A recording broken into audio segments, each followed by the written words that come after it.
Welcome to EconTalk, part of the Library of Economics and Liberty. I'm your host, Russ Roberts of Stanford University's Hoover Institution. Our website is econtalk.org, where you can subscribe, comment on this podcast, and find links and other information related to today's conversation. You'll also find our archives where you can listen to every episode we've ever done going back to 2006.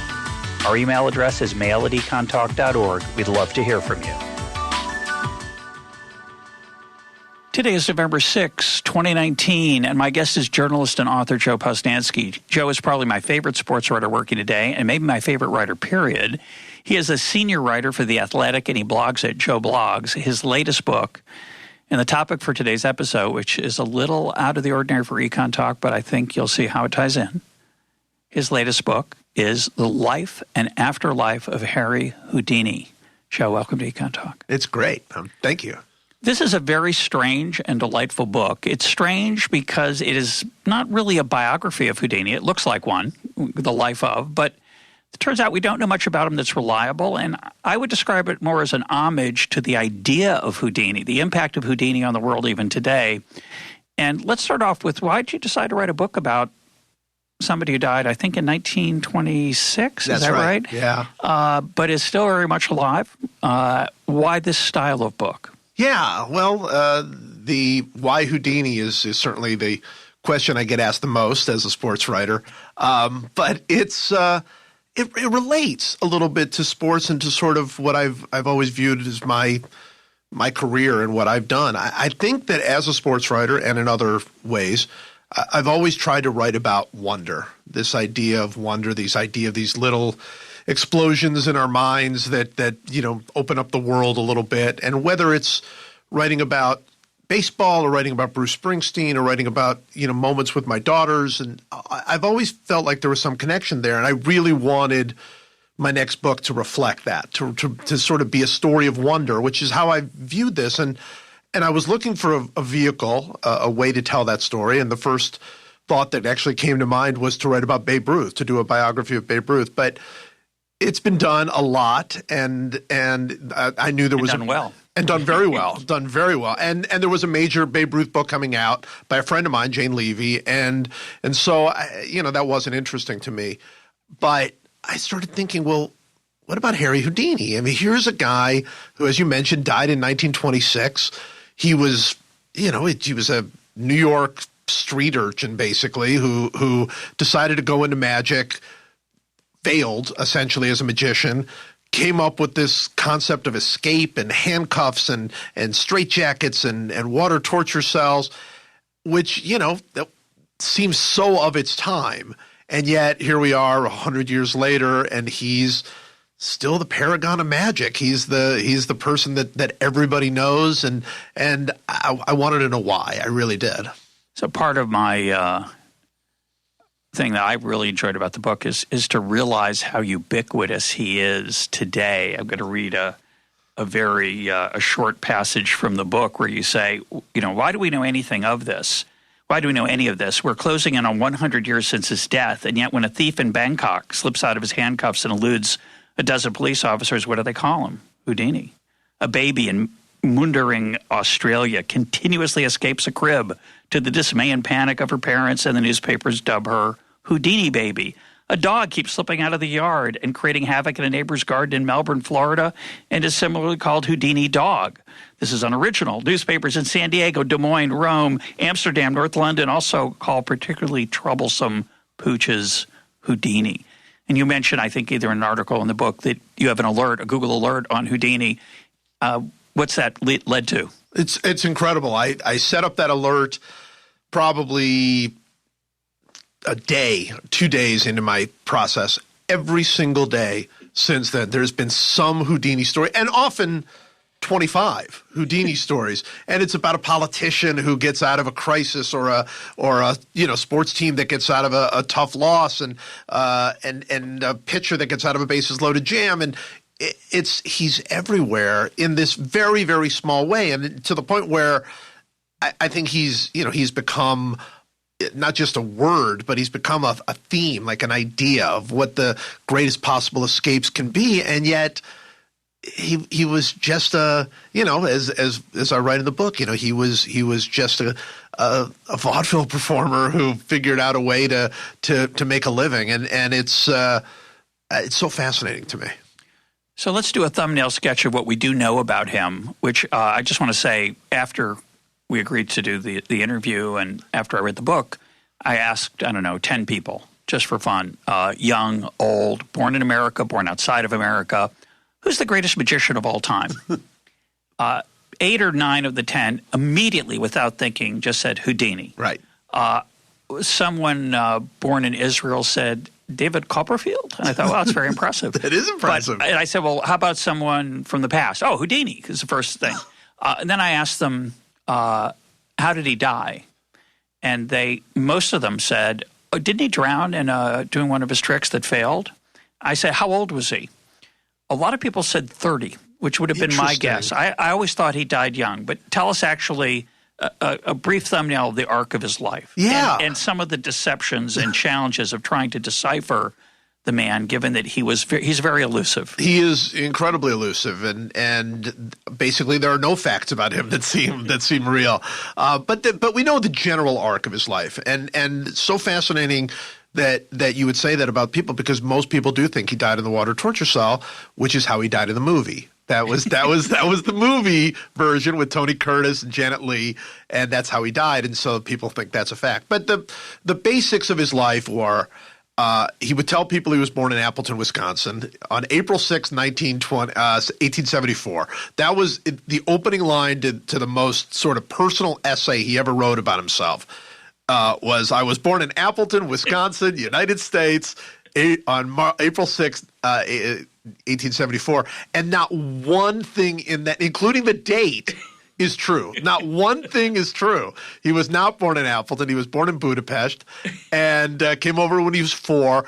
And he was so convincing, by the way, that 50 years after his death, a magic committee was put together by the International Magic Association, put together this committee just to find out where he was born. They called it the Houdini Birth Committee, and they traveled around the world, essentially, to find out where Houdini was really born, because he was so convincing.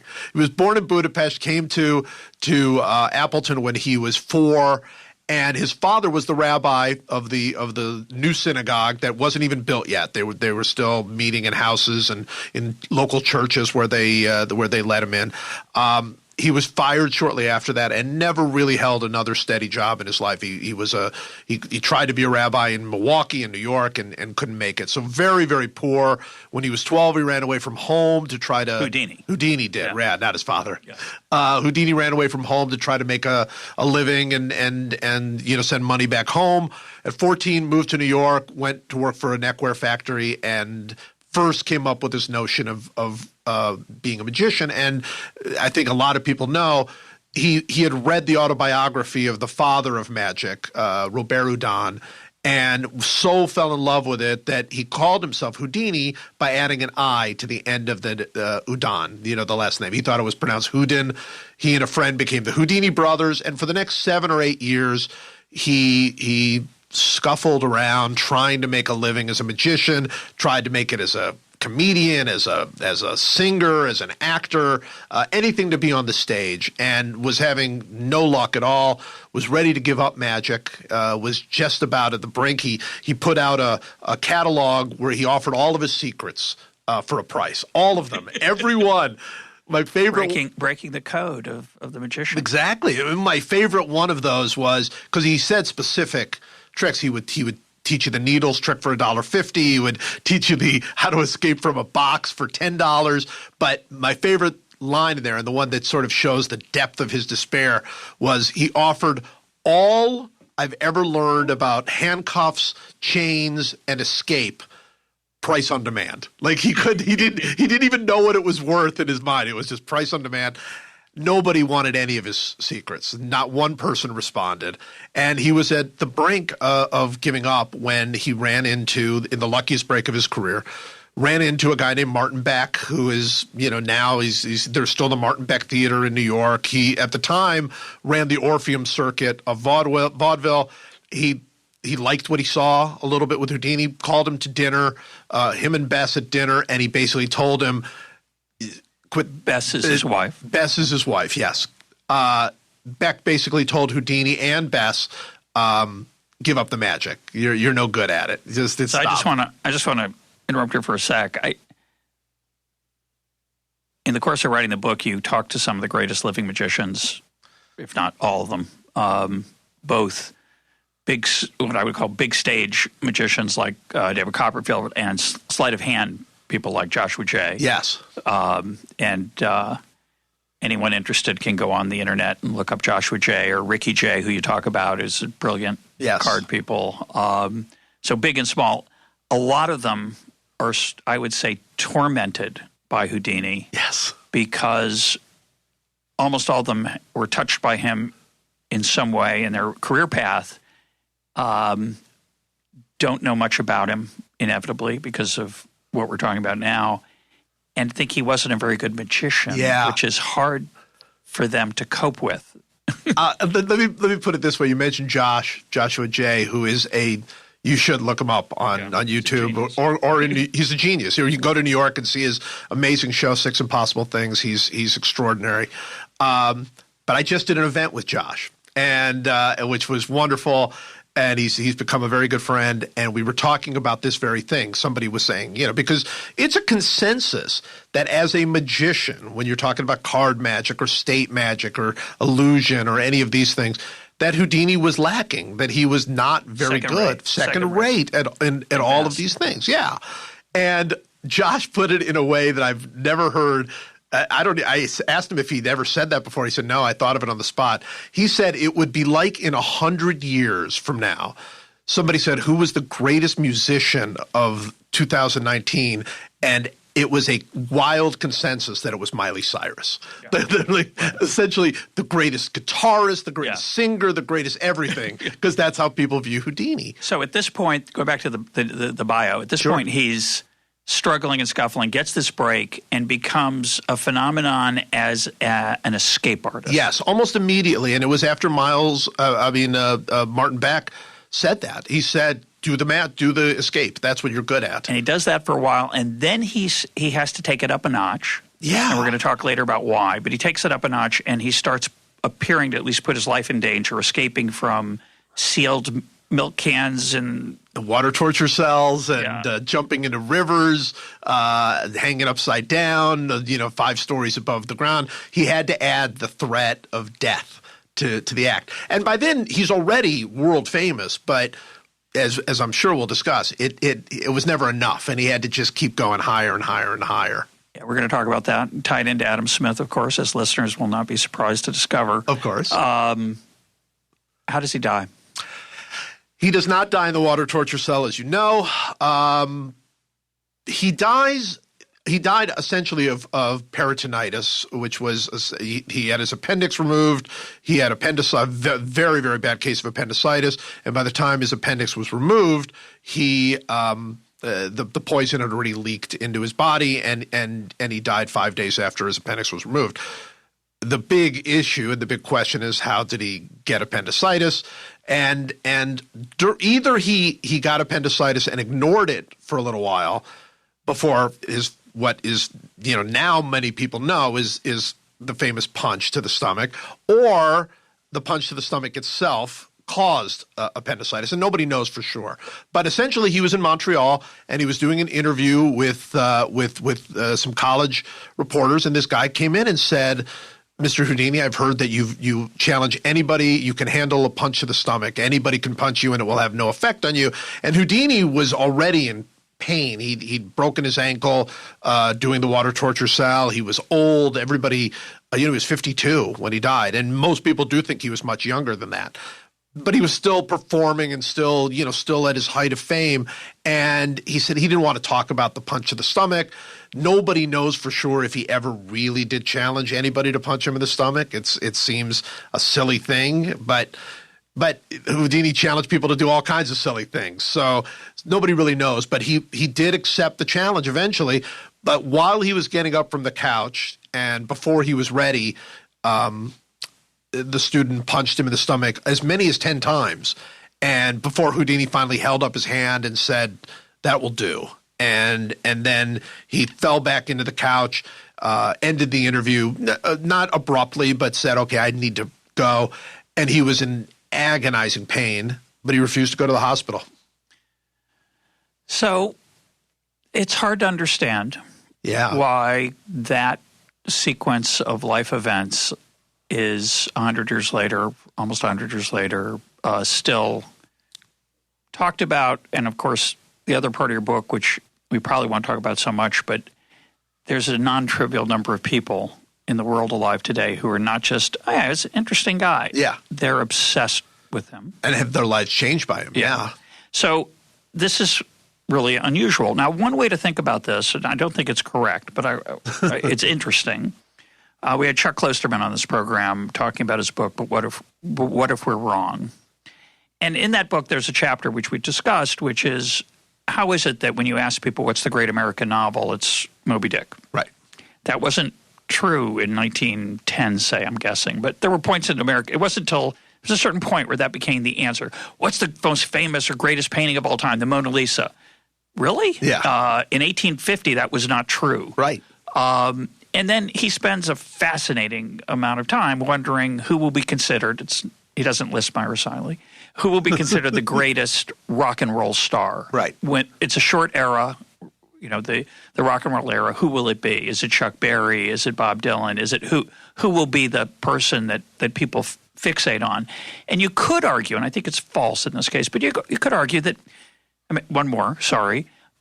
Who wrote the greatest marching band songs? Oh, John Philip Sousa. Right. Well, he wasn't the only one, but he's the only one that we remember. Yeah. And so you could argue, well, Houdini is the vaudevillian, street performer, magician guy from the early part of the 20th century. There were 1,000. Sure. But he's the one that people latched onto, and now we've decided. I don't think that's the case, but that's one possibility, right?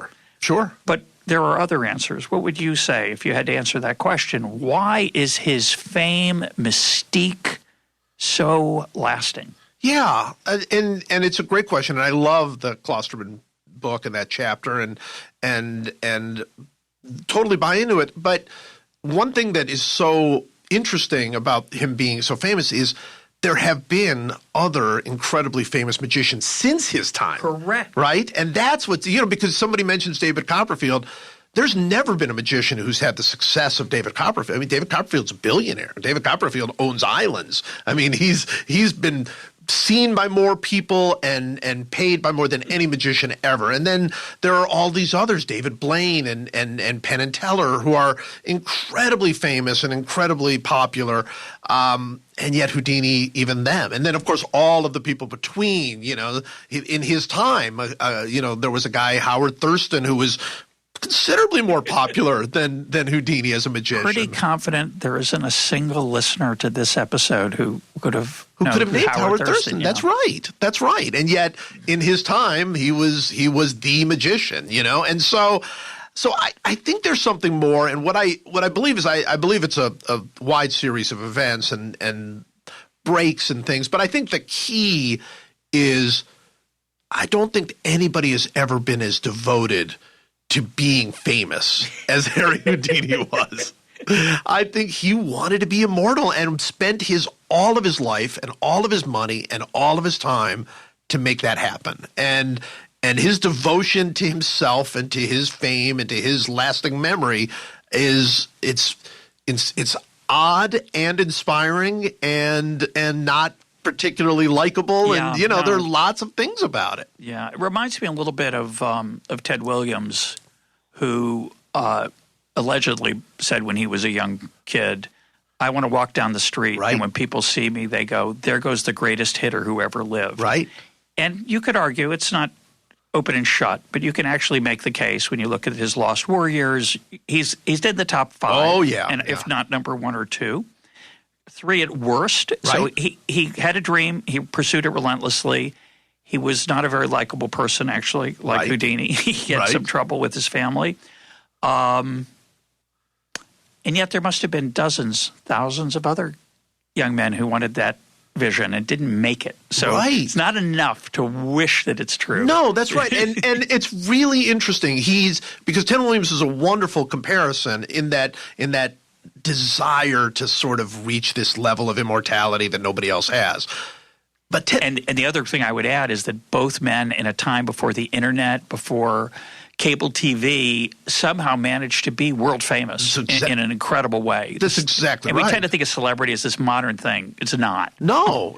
And in many ways, those people took it to a level that even today, today you can put something on Twitter and become you can go viral. And it was you had to work to go viral in those times. But what I would say is a very worthwhile comparison with Ted Williams is Ted Williams relentlessly worked on his hitting. Right. Nobody has ever worked on his craft the way that he did. And Houdini worked on his craft too. But the difference is Ted Williams didn't relentlessly work on being promoted, right? Like he didn't have to. He didn't. He didn't have. But he fought with reporters, and he did not. He didn't plant stories of himself doing all these amazing things the way Houdini did, and so I think Houdini's relentlessness, the way that he worked the media, the way that he created these events that are larger than life, I think. I don't know, maybe P.T. Barnum. I mean, there are very few that have ever tried to do it that way. So I think there's another thing I'm going to hold off on, but I want to give one more possible theory that you talk about in the book, I think very poetically, which is there's something about escaping. Yes. And so just talk about that. No, that's right. And I think once he realized that, that was a huge part of his success. But there is a I think universal sort of admiration for escape from whatever it is. Like that moment you feel like you're lost, that moment you feel, and it's personal, where we want to escape from situations all the time. But it's also global. I mean, I think that one of the most exciting things in football is seeing a quarterback who looks like completely surrounded. Of course, one of the most famous plays in Super Bowl history is that against the Patriots and Giants. And we don't want to talk about. We probably don't want to talk about that. We don't want to go there. But I was afraid you might. So let's just let's have in mind that sometimes quarterbacks escape. Sometimes quarterbacks escape, but it is thrilling in a different way from almost anything else. And pitchers getting out of a bases loaded jam. I mean, there's something. The heroin tied to the railroad tracks. It's a motif for sure. It's a motif, and he not only sort of reached a different level with it, but it does amaze me that after all of these years, we don't have another example of it. I mean, there's so many. You talk about this, as the motif. Who escaped more things than James Bond? Right? James Bond constantly escaped bullets and everything else, and yet we don't think, he pulled a James Bond. We say he pulled a Houdini. Houdini's still, and I think again, it's he understood people's feelings about it. He knew how to take it up to higher and higher and higher levels as he went, and he's still the very essence of escape in our minds. So I'm going to give you a different theory that I thought of reading the book, which is I think, as you say, people think of him as a magician. It's not literally accurate. He did. There was something magical about what he did. And he tried to perform magic. Right. but clearly he was a magician in the very innovative sense that when he was under a tarp, chained, manacled, handcuffed in a milk can and came out, that's a lot like cutting somebody in half and putting them back together. It's like something happened there I can't understand and I'm amazed by it. Right. So the idea I want to put forward is he was the first performance artist. He was doing performance art, what we now call performance art, meaning he made himself vulnerable in front of a large crowd. And we recently talked about Marina Abramovich with Ryan Holiday. She had I've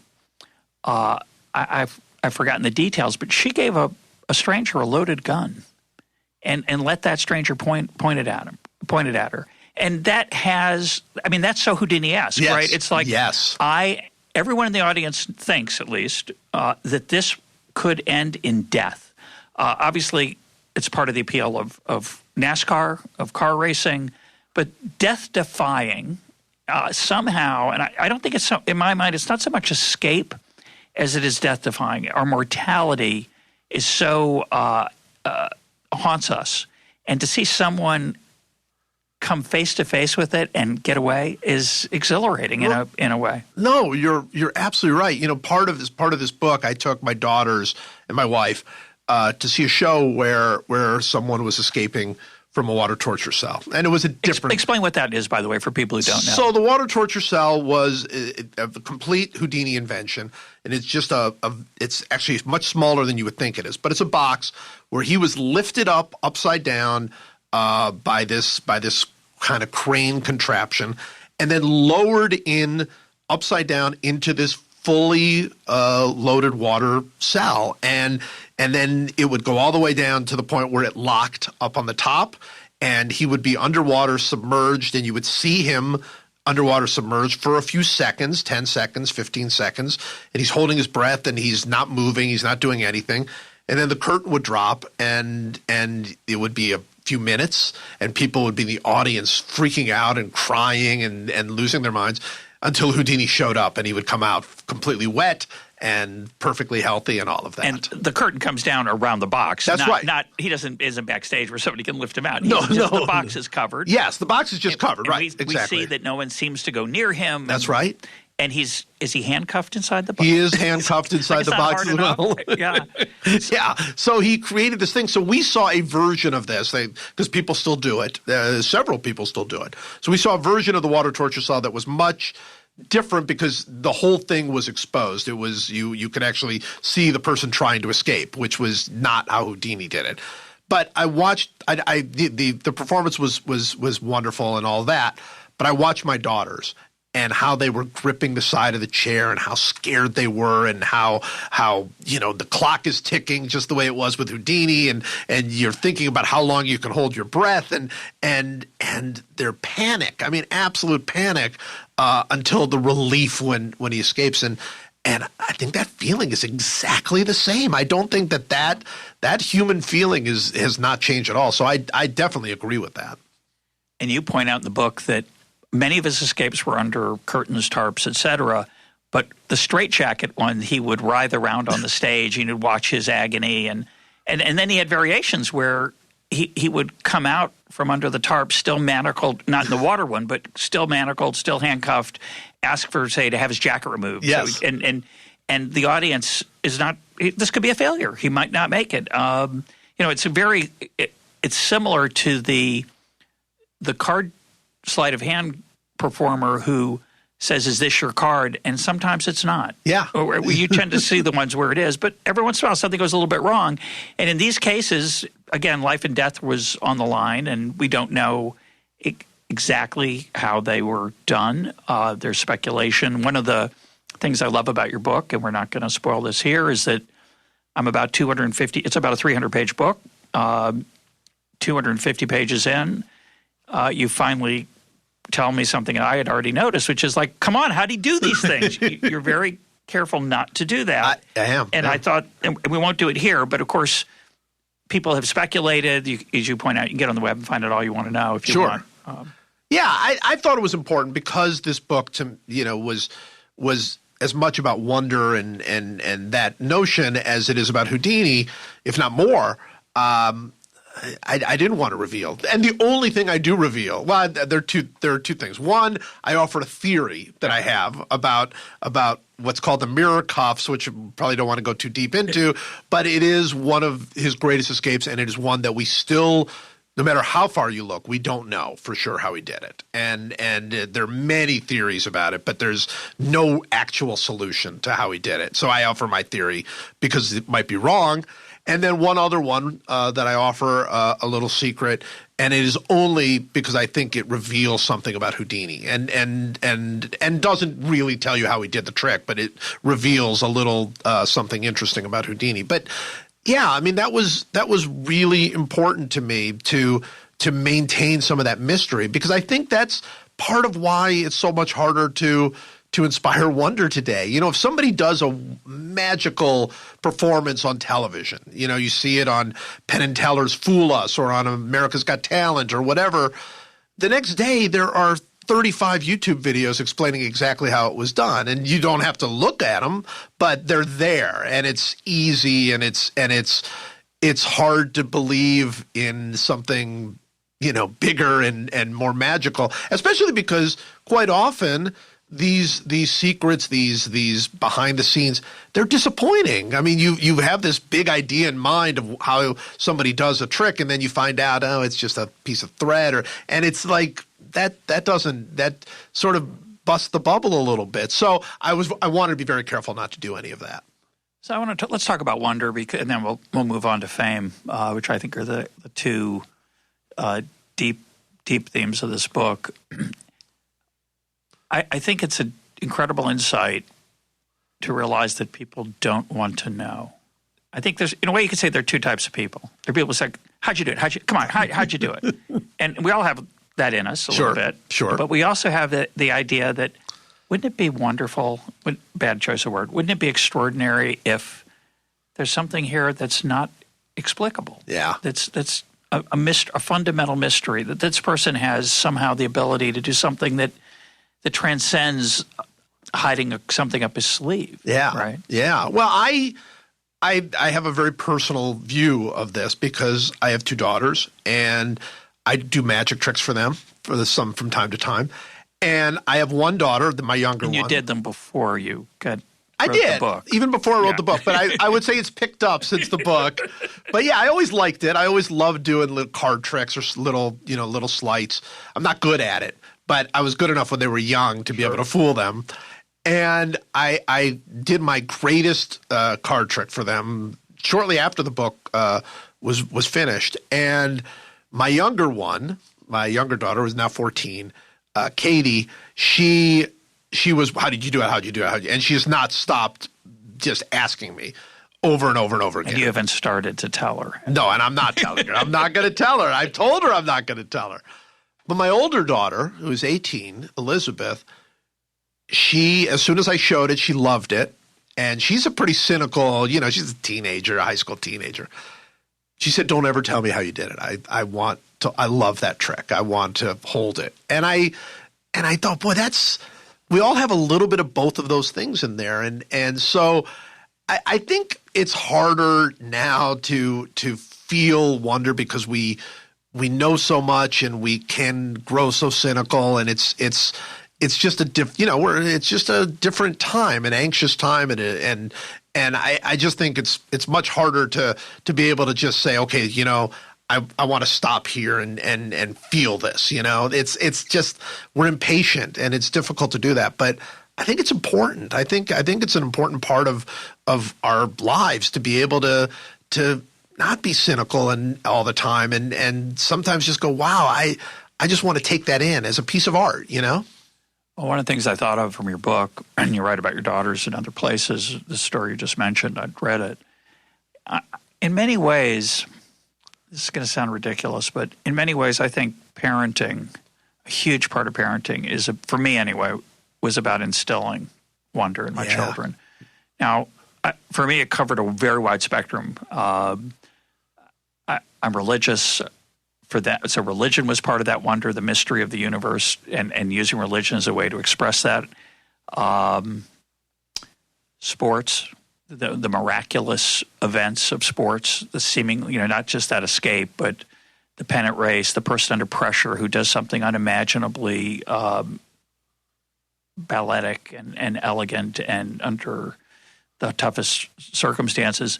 And something else I know you've written a lot about, musicals, taking my kids to musicals to see something imagined that you can't see anywhere else. And that feeling, and one more, hiking in places like Yosemite. Absolutely. So all of those to me are, I would actually categorize all of them as religious experiences for me as a religious person. But you don't have to be religious to feel wonder, obviously. Right. I think it's deeply embedded in us.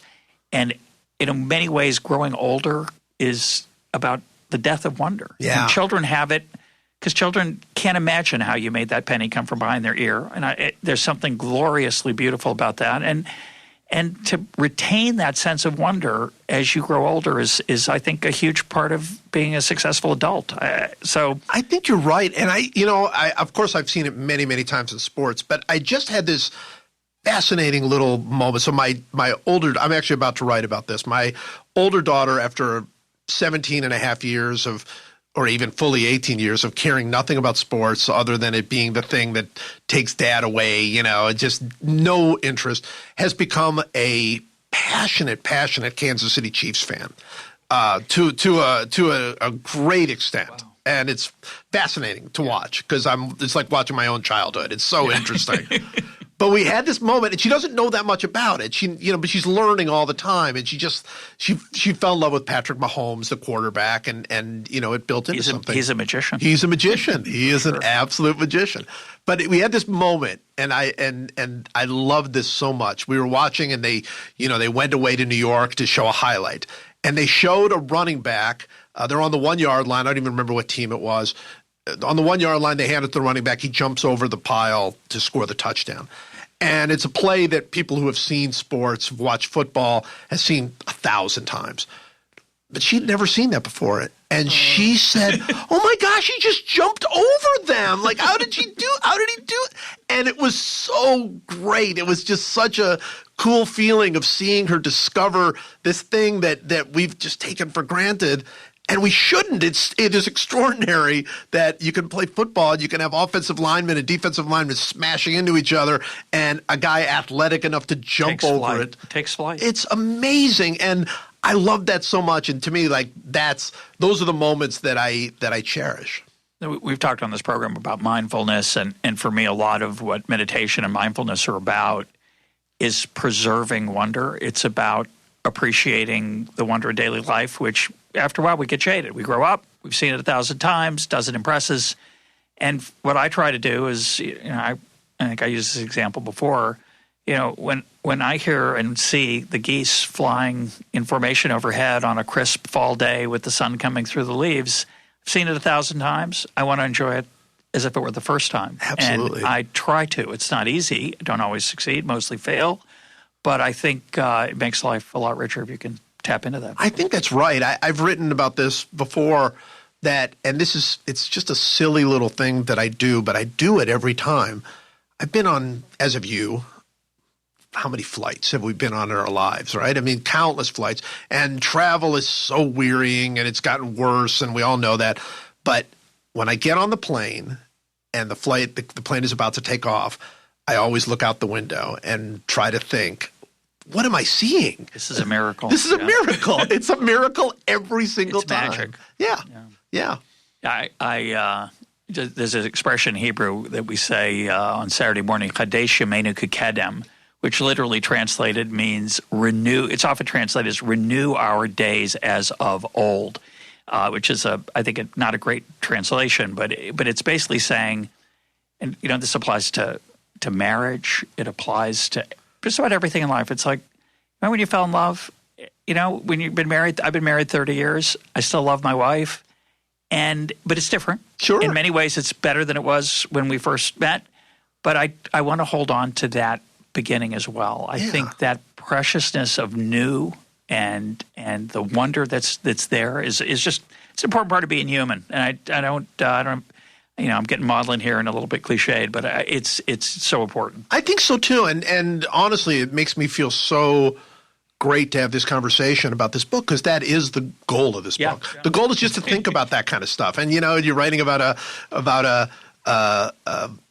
vaudeville performer who was a bully at times and mean and was incredibly egotistical and all of these things that people don't like about him, but he was able to inspire this in people, this feeling, and whatever his motivations were, which were, there could be any number of motivations, he did. And that's what fascinates me about him. And that's what's so interesting. And I think something that we can learn from and develop, because I think it's never been more important, and it'll never stop being important to be able to grab those moments and those things that make the world feel a little bit bigger,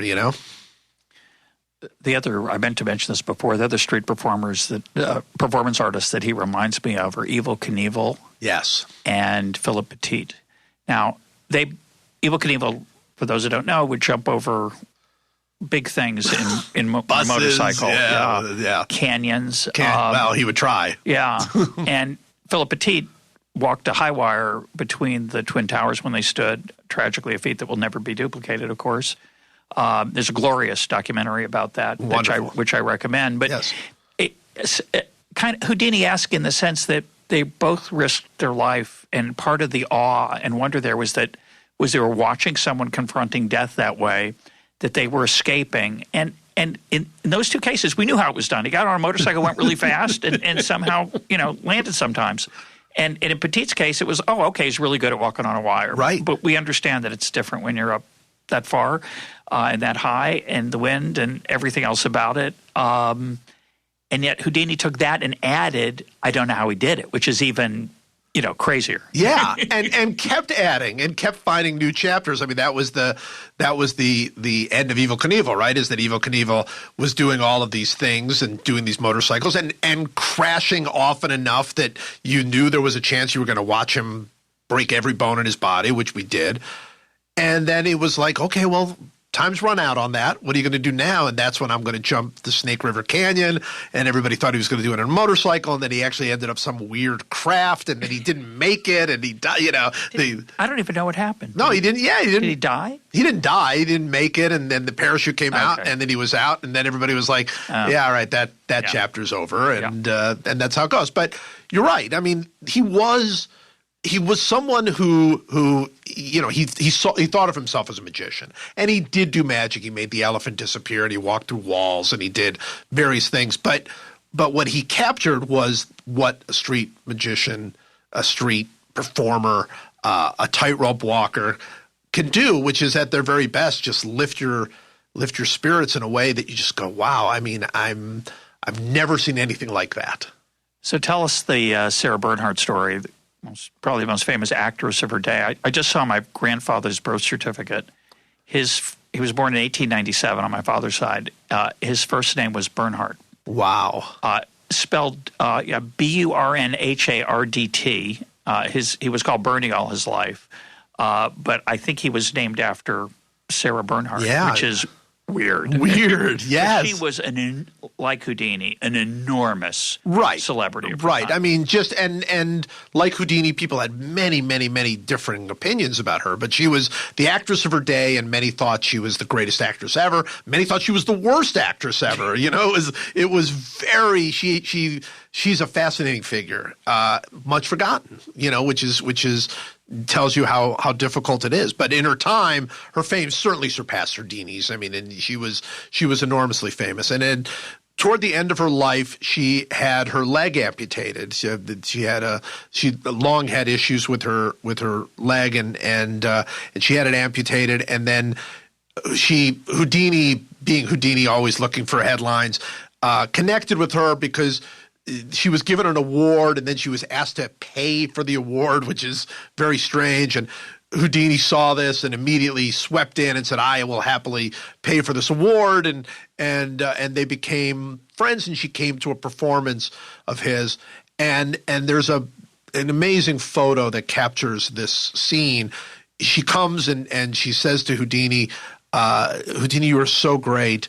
Can you give me back my leg?" And Houdini, is deeply, deeply moved and touched, and yet he has to say to her, I'm not really magical. I mean, I can't really do that. And she didn't believe him. She insisted that he try to bring back her leg. And there's a glorious photo of she's sitting in a car and he's standing outside, and she's looking through the window, and there's a deep, deep sadness in her, and as she realizes that Houdini, her last hope, is cannot bring back her leg. And I think that story is so powerful. Well, I've read your book more recently than you have, but you describe it in the book as saying, where in response Houdini says, "I can only do the amazing, I can't do the impossible." Yes. And I think that gets at a really important aspect of this, which is when you don't know how it's done, you think it's impossible. Yeah. And you love the idea, some of us like the idea of that could be. You could get your leg back. You could live forever. Right? Again, I think a lot of it comes back to the mortality that hangs over humanity, right?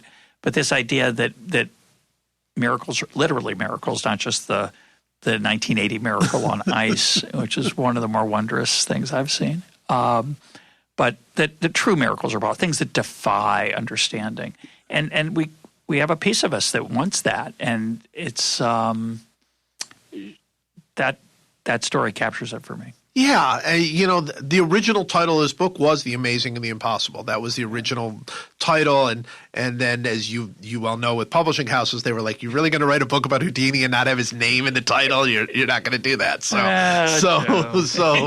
that goes. But yeah, there's a very small but incredibly important line between what is amazing and what is impossible, and the greatest magicians, but I think also the greatest athletes and the greatest performers, the greatest musicians, the greatest singers and actors, and they walk that line so that you see what Mike Trout does and you think, oh my gosh, it's impossible. Right. It's impossible for somebody to be this good at this game with that ball coming at him 100 miles an hour and this and that and the other. And it's not. It's amazing. Right. And it's just right at that line between amazing and impossible. Right. The fact that we can't do it. I mean, I always like this idea of what in sports can a decent amateur do, and what can a decent amateur not do. So a decent amateur a weekend tennis player can serve an ace. Oh, sure. Can return a fast serve.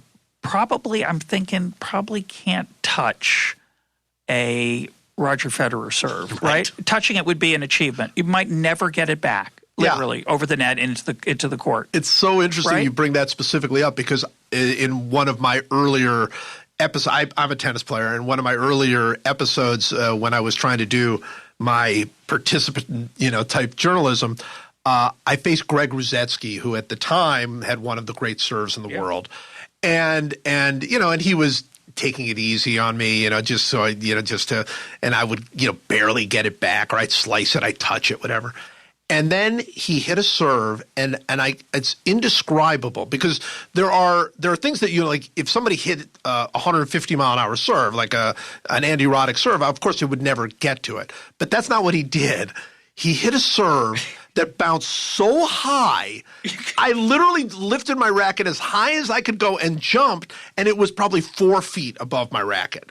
And I thought, okay, now you've seen it. Now you've seen what the difference is, and so you would never be able to do that. But then there are some things you could do, right? Well, you can get a birdie in golf, right? Absolutely. You would struggle to do it at the Masters, right? Right. With the cup set up the way they set it up. With the the greens that fast, but one of the appeals I think of golf, and because somebody's golfed 20 times his life, but one of the appeals of golf is that you seem on the surface to be doing something that the best in the world are doing. Right. You're not, but it's vaguely related. It feels that way. And playing in a softball game is actually nothing like standing against Randy Johnson. No, but you could catch a pop-up, though, right? You could, but I don't think you could touch, you or I could touch a Randy Johnson pitch. The fear factor combination, touch it. Not hit a double in the gap. Touch it. Ever. And the amount of effort it would take to get to that. But we know it's not impossible because we know people do it. They struggle to do it, but they do it. And I think a lot of what we're talking about here is that, some of these things we don't know that anyone can do except this one man. Yeah, that's 100% right. And it's exactly – and the ones who do it the best, this was what was so – what the difference between a magician and maybe a great pianist or something. So if you're watching a great pianist playing and you're seeing their, they'll have that close-up angle of their fingers and you're like, oh my gosh, I can't do that. But a magician, especially in today's world, they're doing that, but making it look like they're doing nothing. Right. So they're taking it right. They're taking it to a whole different level. And so, Houdini, of course, was constantly pushing I'm the only man in the world who can do any of these things, which it wasn't true, but the illusion was extraordinarily powerful. And so, I think that's when you see something like that and you think there's only one person who can do it, that's really bordering on the impossible, right? That's where it gets. Right, we're way out in the right-hand tail, not just in the top 1%, top 1. Yes. Let's talk about celebrity. And I guess one way to think about Houdini that you've alluded to is that he was the master of PR. Yes. And the way he played the media. We've talked many times on the program about Adam Smith's insight from the theory of moral sentiments, man naturally desires not only to be loved, but to be lovely. And Smith says by loved, he means praised, to be honored, to be respected. He talks about when you walk into a room, people say, oh, they notice that you're there, whereas other people are just more invisible, and how painful that is as human beings. We want to be loved. We want people to recognize our specialness, and we want to be lovely. We want to earn the praise and respect and honor of those around us honestly. And we can fool ourselves and delude ourselves about that. But he basically says, there's two ways to be loved, to be seen as somebody. One is to pursue fame, power, and money. People who have those three things people pay a lot of attention to them. And he says that's the wrong way to get there. He says that's the glittering path. He says you want to take the quieter path of virtue and wisdom.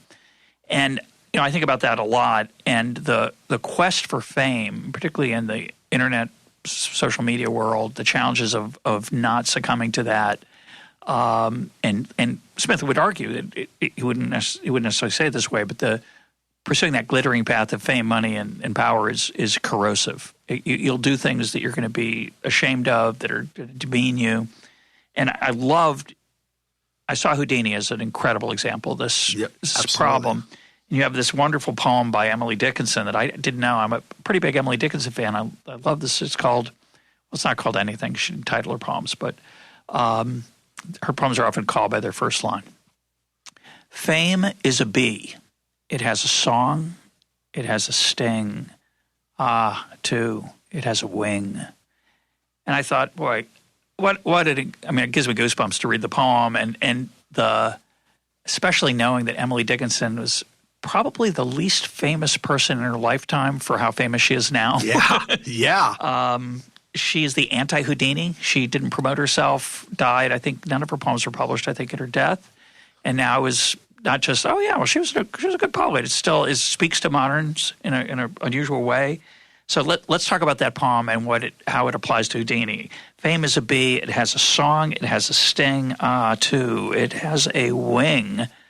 What are the song, the sting, and the wing for Houdini? Well, I think he was neither. He was deeply in love with both the song and the sting. He didn't mind the sting at all. So the song is, of course, everyone knowing Houdini and the money he made and the fame and the cheers and he was obsessed with it and loved it so deeply. The sting is, the impersonators that came along that drove him mad, the many people he alienated in his life, the friends that became enemies, he was willing to pay all those prices. He was willing to the very end of his life to be hated by a group in order to be loved by another, and it was something that was deeply embedded in him. But the wing, the fact that fame can fly away, the fact that fame can end at any point, it haunted him every minute of every day. There are fascinating diary entries that he would write, because right around 1909, he'd been famous for a decade, and much like what we talked about with Evel Knievel, there was a moment where it's sort of, okay, well, I've seen you escape from every possible thing you can escape from. It's, okay, I'm bored. I'm moving on. And there's an extraordinary diary entry he wrote in St. Louis where he just wrote, essentially, they didn't come. They didn't come to see me. Is this the end of Houdini? Is this the end of Houdini? And he meant it. I mean, they scared. He was famous for telling people, that this could ruin me. This will be the end of me, and it haunted him all of his life. And so he always did try to find the next thing. Okay, now I got to add danger. Now I got to add, I've got to add a whole other flourish. I've got to do the straitjacket escape upside down in the middle of town for free. I mean, that's the other thing. He came here to Washington and did the upside down straitjacket escape right by the Ebbett Grill, and what at the time was a theater by Keith's Theater, and 15,000 people came to watch him, and flooded Washington, and it was all just as a promotion for the show. It was all just, okay, you got to see Houdini come out to the show tonight, but it was much more for him. It was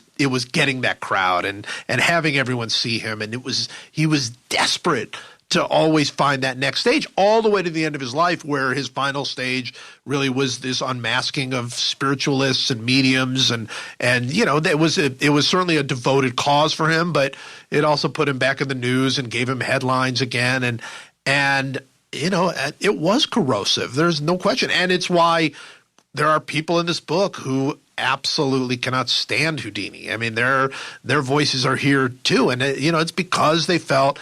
One of the great magic historians of today is a guy named Mike Caveney, who was a great magician as well, and a wonderful person, and he does not like Houdini. And I said to him, "Why is it you don't like Houdini?" And he said, "Because Houdini, it was not enough to win; everybody else had to lose." And I think that's the corrosive part of needing to be more famous and more famous and more famous. Well, just to play armchair psychologist, he was short. Sure. He was an immigrant. That's right. Who was probably ashamed of not being born here, because we know he lied about it. Sure. Ashamed of his poverty. Sure. Ashamed of his father's failure. Reminds me a little bit, talk about a weird parallel, reminds me a little bit of LBJ, who had a father he felt didn't match up, didn't meet his expectations. Absolutely. And said, I'm not going to be that guy. Yeah. Yeah, and he was Jewish. I mean, and that was a big part of his. In those years when Jews were looked down on often and struggled to get acceptance, were discriminated against literally in university admissions and elsewhere. He had a chip on his shoulder his whole life. That's another way to say it. Yes, yeah, I think that's absolutely right. I think what a curse. it was a curse that he turned into something else. He definitely.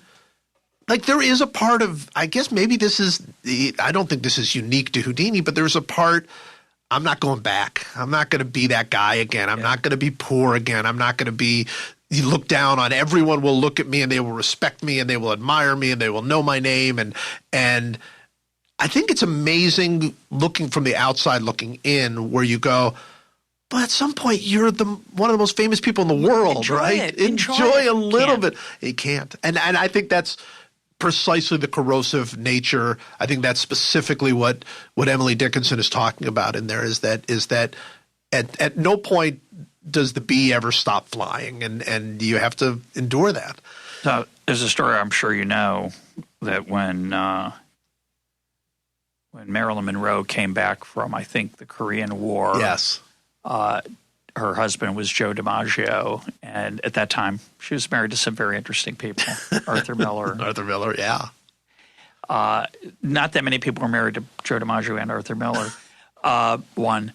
So she comes back from the tour, and Joe says, how was it? And she says, oh, you can't imagine the cheers. Yeah. And he said, yes, I can. Yeah, I'm always haunted. Is that story? Yeah, you've never heard such cheers, and he said, "Yes, I have." And the tragedy of Joe DiMaggio for me, besides the fact that he's a Yankee, yes, which I'll leave aside, but that he ends up he's remembered by many people as the spokesperson for the Mr. Coffee coffee machine, and in the Paul Simon song, it's Jolt and Joe is left and gone. Where are you? Where have you gone, Joe DiMaggio? Jolt and Joe has left and gone away. He's still around. He's selling coffee makers. Yeah. And that's was it obviously it's for the money, but it's also, is it because he just wants to have somebody pay attention to him? I mean, it's just an incredible thing. It's so interesting. And of course, one of the most, ever since I learned this, it's just stuck with me so much, that Paul Simon's hero was Mickey Mantle. It was not Joe DiMaggio. But Joe DiMaggio worked better in the song. Certainly for the meter. He was just the lyric. He was more of a lyric at that point. And, and Joe DiMaggio at the end of his life insisting on always being introduced as the greatest living ball player. And it's sad. It's sad, but I do believe that is a rule without exception. I think if fame does not ever lead to anything beyond the craving for more fame, right? I don't, I'm not saying that fame is a bad thing. I'm just saying that the pursuit of fame never ends. Yeah, that's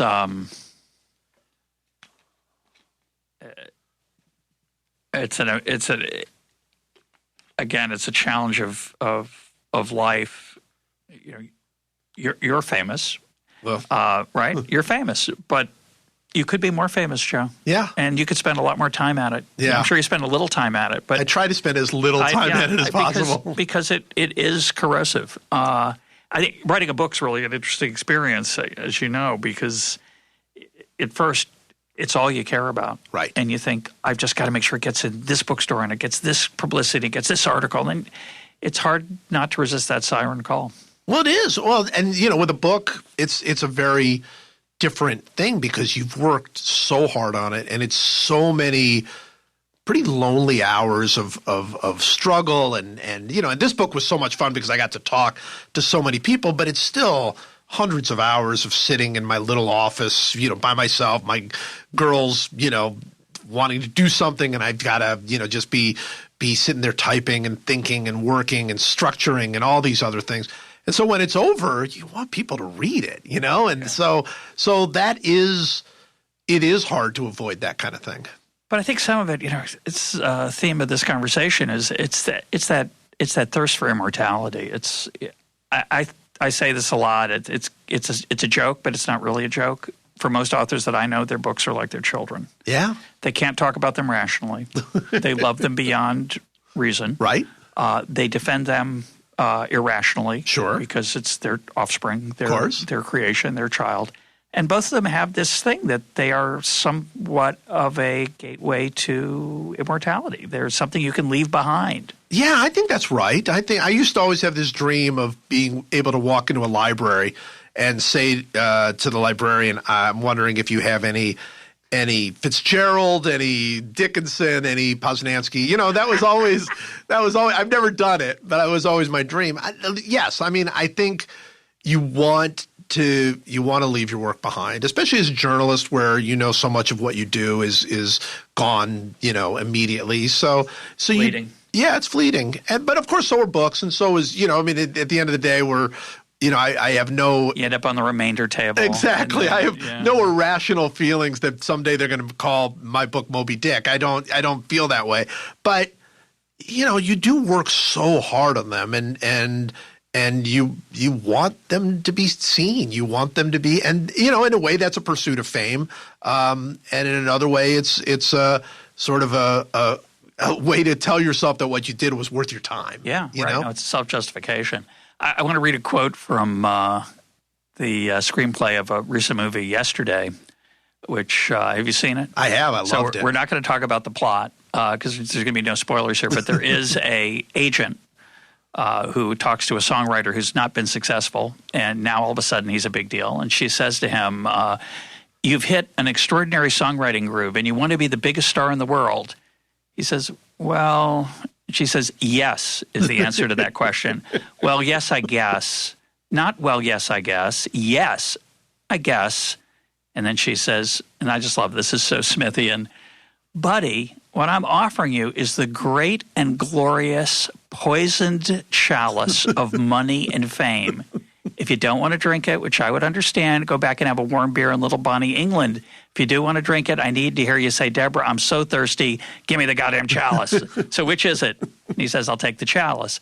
But I think that description, I love it. The great and glorious poisoned chalice of money and fame gets at what Adam Smith was talking about and what we're talking about. I do think it's possible to keep fame in perspective, imaginably.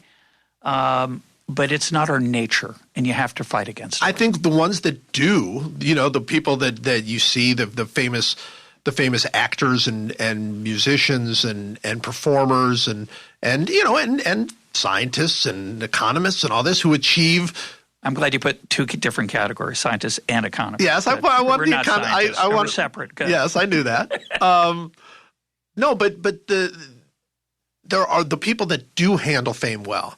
The ones that you talk to go, boy, it's like nothing, we admire those people. And the reason we admire them is because it's hard and it's, and your point about, just someone like me, there are steps. I mean, you're on a staircase And you know, if you take that next step, you might get to be a little more famous. If you take that next step, you might get – but each step that you're taking is taking you further away from what you feel like matters. And so we all feel there's a comfort level we all feel on that staircase.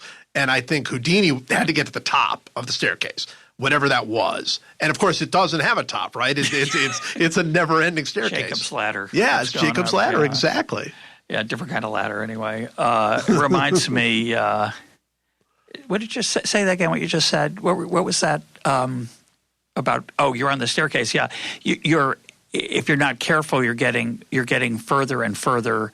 You said from what matters. It reminds me of the coach or the politician says, I want to go spend more time with my family, so I'm stepping down. Usually it's because they don't have a choice. Right. Very few people actually choose to spend more time with their family, which makes me very sad, but I think that's the reality. I think that's right, and I think you're 100% right. And I love, because I just invented that staircase thing just a minute ago, but I love that I'm stepping down. That's really what they always say. It's I'm stepping down to spend more time with my family or to focus on my, my mental health or to, whatever the case may be, when that you went too high. Yeah, you climbed too high. It should be I'm stepping up. Yes, but that's exactly right. Now, I know you're a big Springsteen fan. Yes. And I did not see Springsteen on Broadway, but I did watch the Netflix version of it. Which, by the way, was a wonderful experience, I thought. Having seen it on Broadway and seeing it on Netflix, I thought they were different but equally wonderful. So it's beautifully done.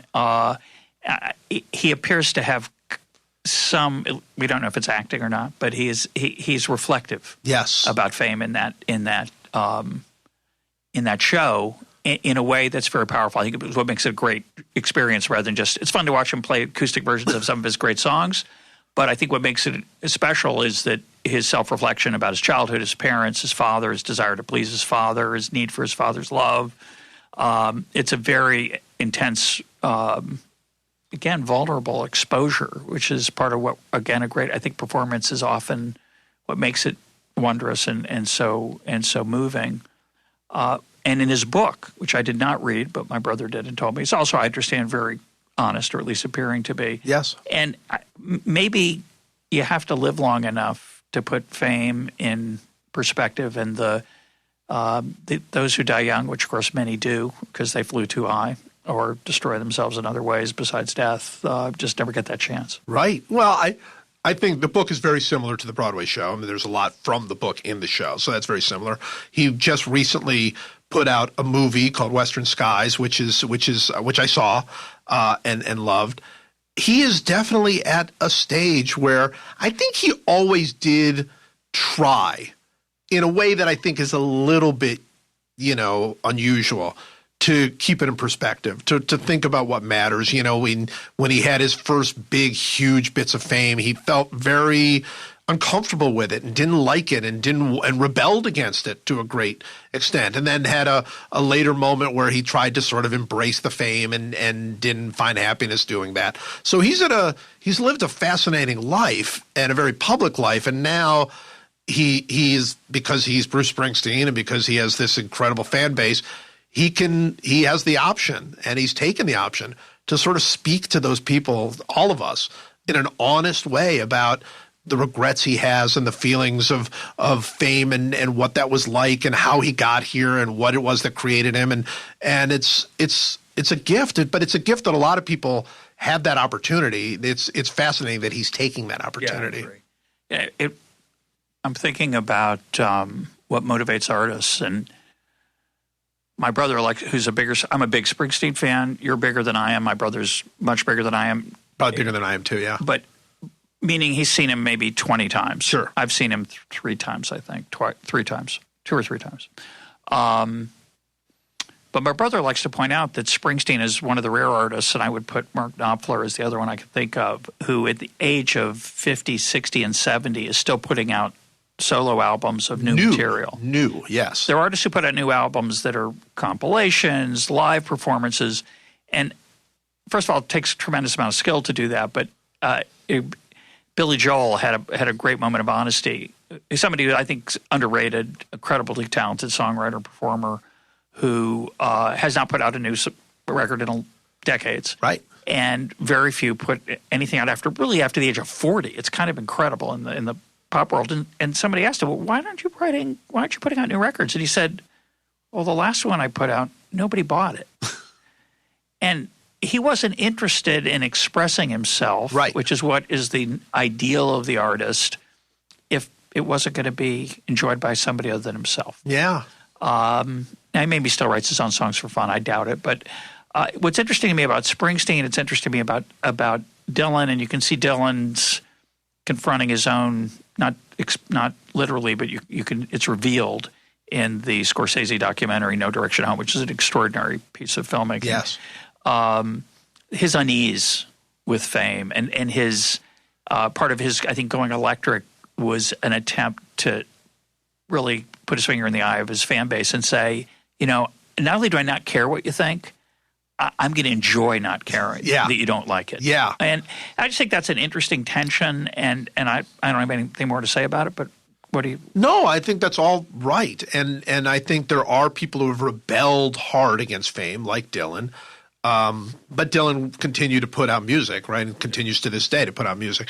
The thing I love about Springsteen's the last 15 years, probably since The Rising, probably since 9/11, which sparked a whole different level of creativity from him. He was so deeply moved by, as we all were, by 9/11 that he felt, I have something to say. And he's been really vulnerable. He's put out a bunch of music, and not all of it's been good, and not all of it's even, there are always Springsteen apologists who are many of them very, very good friends of mine who will say they're all good. They're all good. Every song is great. It's like, really, Queen at the Supermarket? No, I mean, not every song is great, but I love that he's out there and still trying, and he could cash in such a big way just being Bruce Springsteen and playing Born to Run, 500 nights in a year. Yeah, I mean, he could do whatever he wanted, but he's out there putting. I was just listening to Western Skies yesterday, and I was listening to the movie version where he plays with an orchestra, and it's beautiful. And I don't love all of it, but I love most of it, and it's really vulnerable. It's totally different from anything that he's done before, and I think that's really special. It's almost like I love Bruce Springsteen's music, but I love the idea of what Bruce Springsteen is trying to do even more. Well, you can think of different kind of artists. Some of them are so uneasy with taking a risk that they just perform their greatest hits over and over and over again, and I get that. And a lot of them, you think, well, I'm talking about Magical.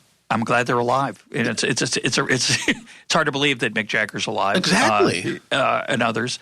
And then they're the ones who get up and take a chance. And it's fun. I just think about Born to Run. Will you walk with me out on the wire? Yeah. I'm a scared and a lonely. What's the next? I can't remember the next line. But Rider. Thanks. Yeah. I want to know how it feels. I want to know if love is real. Yeah. I can't remember. But the idea of being out on the wire ties into what we were talking about before, the Philippe Petit on the wire of between the World Trade Center and then Houdini again, right? Always pushing to, for Houdini, I think it was pushing for fame. I mean, I think it was pushing for headlines, and, that's what equaled fame. I mean, he was of a time before radio, just at the very beginning of silent film, he was always pushing for that headline. And I think other artists like Springsteen but many others, writers particularly. Same idea, right? Write the same thing you did before. Yeah. Hell, I mean, people will tell you, do a sequel. Do a sequel of this, I just saw Brian Koppelman, who's a wonderful creator who does Billions and did the movie Rounders. And he's only been asked 16,000 times to do a sequel to Rounders, and he's not going to do it because there's no new ground there. There's nothing new for him to go after. There's just money, which is pretty nice. Which is nice, and fame. You can get a little more fame, right? Yeah. But yeah, thankful for those. I'm thankful for those people I'm thankful that you can go see the Rolling Stones perform Satisfaction. I mean, that's great. But I'm more thankful for the people who are willing, for the authors that are willing to just write something entirely different because that's where their heart moves them, or the musician that goes to a completely different place, even if it upsets the fans, because it's like I'm on a journey, and you're hopefully you'll come with me because you're a part of it. And I think that's really special and a very special part of celebrity. And I think Houdini asked his people to come with him, but it was always conditional. It was always, you have to come with me in big numbers, or I'm going to try something else, because that's what matters. So when I started your book, I had a particular image of Houdini in my mind, which was magical, Sure. literally, just that he was this special, charismatic, unique thing that I didn't know much about. And I'm sad to say a little bit that now that I'm done with the book, he's fallen down in my estimation. It's not just this Smithian thing about the pursuit of. Sure. He was good to his mom. We should say that. We haven't mentioned Loved that yet. his mom. Very good Loved to his mother. Yes. How did your feelings about him change over the course of writing the book? It's quite a bit, just because of something we talked about at the very beginning, which is what part of him is real and what part isn't. And so much of what we know about Houdini is not true, and so much of what we think about Houdini is not true. And it's hard to grasp. It's a little bit like fog, trying to grasp what is real about this guy.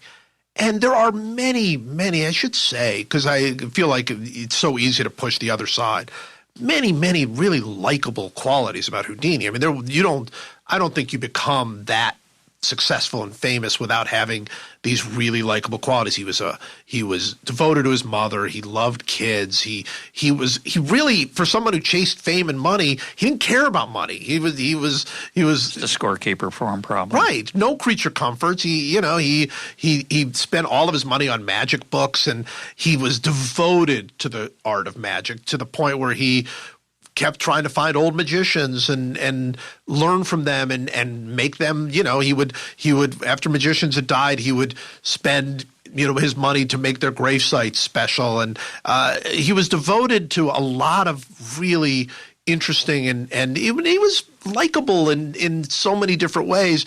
And then there was this other side of him that was very unlikable, and he was egotistical, and he was difficult, and the bigger he got, and a little ruthless was part of it. That's not only a little, a lot ruthless. Yeah. No, he was. I mean, there's, one of the famous stories that I tell in the book is that he heard about an imposter named Clapini who was copying his act. And he stopped his tour, literally stopped his tour for 3 days. And Clapini was not famous. He was just a street magician trying to scrap for a few bucks. And Houdini heard about him and stopped his tour and went and found him, dressed up as an old man, in a costume in the crowd. A scene out of a movie. It's a scene out of a movie. He's in a crowd, dressed up, and then when Clapini says, "Okay, who has handcuffs to challenge me with?" Houdini goes, "I do," and he goes up with a cane and limps to the stage and puts Clapini in handcuffs, and immediately after doing that, tears off the costume. Says, the audience may go home now, for I am the great Houdini, and no man handcuffed by Houdini ever escapes. And he was right. Clapini couldn't get out of the handcuffs, and he waited a long time before letting Clapini out of the handcuffs. So there was a ruthless – if he felt somebody was trying to take advantage of him, make a name off of his name, he was – absolutely ruthless. It reminds me of the cartoon I've mentioned before in here, which is the – I'll be up in a minute, honey, but someone said something wrong on the internet. It's like he can't let it go. Can't let it go. Could not let it go. And so you have this wonderful and not so wonderful mix of many, many different qualities that Houdini had. So as you're writing about him, there are things you really like about him. There are things you really don't like about him. And I think what I came away with was this admiration for somebody who knew what he wanted, and whether or not it was worth wanting, is not for me to argue. It wouldn't be for me, but for him, he was going to become the most famous magician in the world, the most famous person in the world. He was going to be remembered forever, and he made it happen out of nothing, out of literally nothing. He was just a poor kid in New York, an immigrant and a Jew, and someone who had to endure incredible odds to make anything of himself, much less to become this figure that we still remember all these years later. And here we are, November 6, 2019, still talking about him in Washington, D.C. at the Hoover Institution. Yeah, it's pretty amazing. How did it change you? How did writing about a long-dead, mysterious, unreally knowable person change you, if at all? Yeah, I think there were a couple of pretty significant sort of personal things for me. One is more structural, I think. This is my first non-sports book. I'd written 4, 5, if you count my collection, sports books before. And, they're hard. Every book is hard, I mean, I wrote a book about Joe Paterno in the middle of the world crisis. That's pretty hard. Yeah, that was hard. So they're all hard. But I was always on solid ground. I was always I was a sports. It's all in your wheelhouse. Right. I'm a sports writer, and I know everybody in sports. And if I don't know them, I know someone who does. And this was a book I knew nobody and knew very little when I started. I came into this book with an idea, and I did not know a single person in Magic, not one. I literally contacted David Copperfield through the Contact Us bar on his internet page, for his casino where he performs. And I knew nobody and had no real ins. And then building and talking to people and developing relationships and them introducing me to other people who introduced me to other people. I loved that. I loved being on the wire again. I mean, that was – I didn't know how that would be. I really didn't. And, it's so easy to get comfortable and, just pick a baseball topic. And, I know enough people in baseball, I can make it work. But – And by the way, my next book might very well be that. But for this opportunity, I found in myself how much I loved being nervous and anxious and not knowing what the next step was and not knowing where it was going to go. I wondered that because I think it's so easy to get comfortable. And so I loved that. So that was the first thing I really learned about myself is that, yeah, there's still a part of me that wants that wants to be in a completely difficult and unknowable situation. The second thing was this really did sort of make me think about what my writing has been about and what I want it to be about. And this idea of wonder was exactly how I came to this project. That was exactly that was the thing I told them at the publishing house. I told my agent, told my wife that I really wanted to write about wonder. But having done it and having written about all of these amazing characters and beyond Houdini, I started to think that this has been a theme of my life, sort of where we started this conversation. I think, I wrote, you mentioned this, I wrote a piece about taking my daughter to see Hamilton, which went... One of the greatest essays of the last few years. It's a spectacular essay. Thank you. Put a link up to it. I sent it around to all my family. I've read it more than once. Read it last night again. It's great. Thank you. Thank you. And it was very special because it was obviously very personal. And I just put it on my blog. I just wrote that, but that's about wonder, and I started thinking about all of these pieces, right? Taking my daughter to Harry Potter World, for an essay called Katie the Prefect, writing about my father and Springsteen and the connection there, and then of course all of the sports pieces that I've written and all of these, my favorites. That's about wonder. It's about these things that are not quite explainable, these feelings that emerge from seeing, that thing that's bordering on the impossible, right? Right there between the amazing and the impossible. And I sort of – I don't want this to sound overly, anything because I'm an incredibly I don't like saying anything good about myself. But I kind of think that's my purpose. I kind of that's what I started thinking was I thought all of the success that I've had as a writer has sort of been me in search of these – moments of wonder, and I think I don't know that book changed it, but it clarified that in my mind, and thinking I don't want to do any projects that don't feed off of that. Look, I'm a sports writer, so I'll write my takes on stuff that's gone wrong, and I'll rip the NCAA and do whatever the case may be. I have strong feelings, but in a larger sense, I really do believe that my purpose is to sort of see about sparking that wonder in people. And so that's a great gift that I got from this book. My guest today has been Joe Posnanski. His book is The Life and Afterlife of Harry Houdini. Joe, thanks for being part of EconTalk. Oh, thank you. This was so much fun for me.